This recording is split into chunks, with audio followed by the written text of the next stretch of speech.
Hey, everybody. Remember, we're starting at the first full paragraph on page 4. Oop, wrong side. There we go. Right here is where we're starting. Do you remember what was happening? Remember, they had seen that big red ship. They weren't sure what it meant, but they had seen it. And the little brother, Ramo, he had gone on and ran off to see what in the world that was coming at him. So let's take a look now at what happens. I wonder what she's going to do. Do we know her name yet? No, I don't think so. By the time I filled the basket, the ship had sailed around the wide kelp, that's seaweed, bed that encloses our island and between the two rocks that guard Coral Cove. Word of its coming had already reached the village of, and here's where you get to practice, you guys. I don't know how to pronounce this word. Galasat, I guess. Galasat. When you're reading a book and you don't know the name, as long as you use the same name, the same pronunciation all the way through, you'll be able to know the meaning of the book. That's why we read.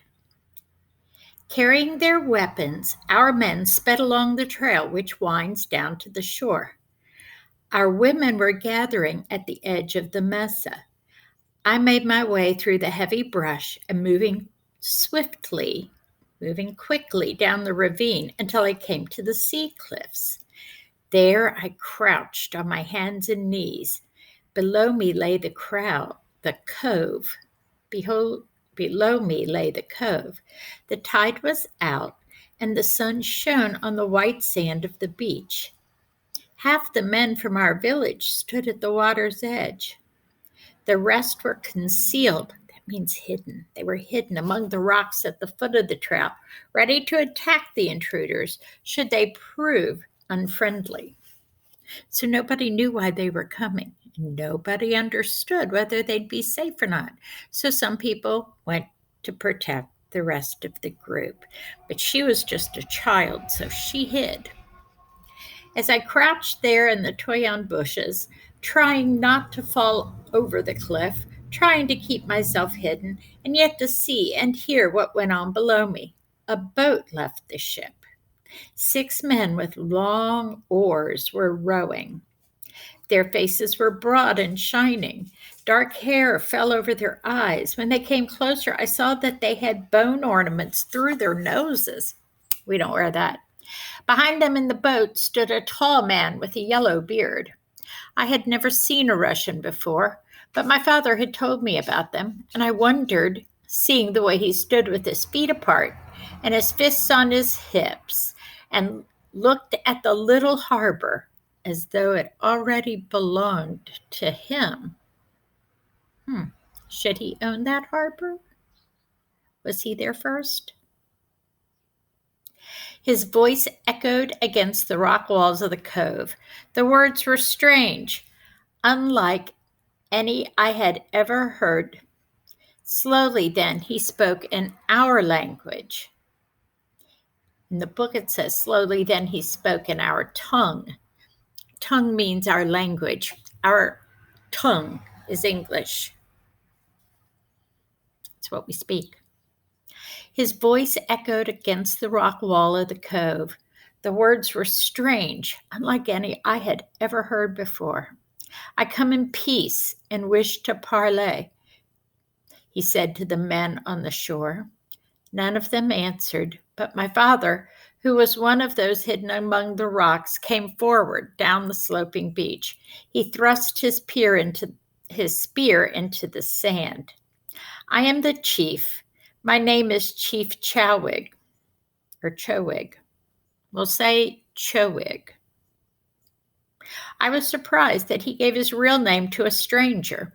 Everyone in a tribe had 2 names, the real one, which was secret and seldom used, and one which was common. For if people use your secret name, it becomes worn out and loses its magic. We're going to talk about that when we get together.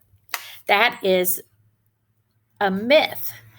If people use your secret name, it becomes worn out and loses its magic. Here's her name. I was known as Wanapale. Wana, Wanapale, which means the girl with the long black hair, though my secret name is Karana. My father's secret name was Choid. Why he gave it to a stranger, I did not know. The Russian smiled and held up his hand, calling himself Captain Orlov. My father held up his hand. I cannot see his face, but I doubted that he smiled in return. I have come with 40 of my men, said the Russian. We come to hunt sea otter. We wish to camp on your island while we are hunting. My father said nothing. He was a tall man, though not so tall as Captain Orlov, and he stood with his bare shoulders thrown back. He was in no hurry to reply because the Aleuts had come before to hunt otter.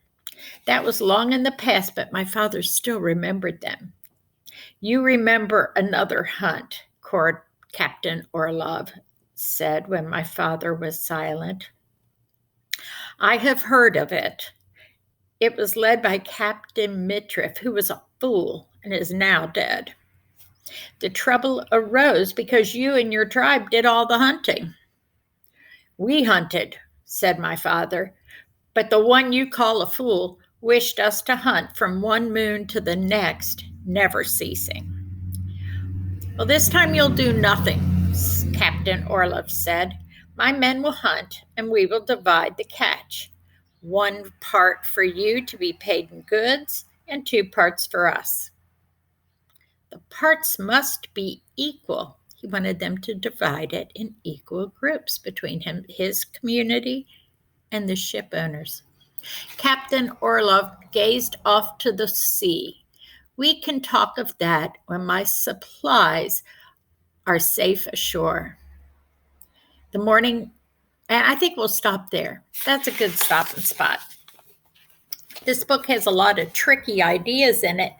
And when you're reading a book with tricky ideas, it makes sense to take some breaks, stop and think about it, make sure you understand what's happening. So that's what I want you to do. Stop and think, what is happening in our book? We'll talk about it in a little while. See you soon.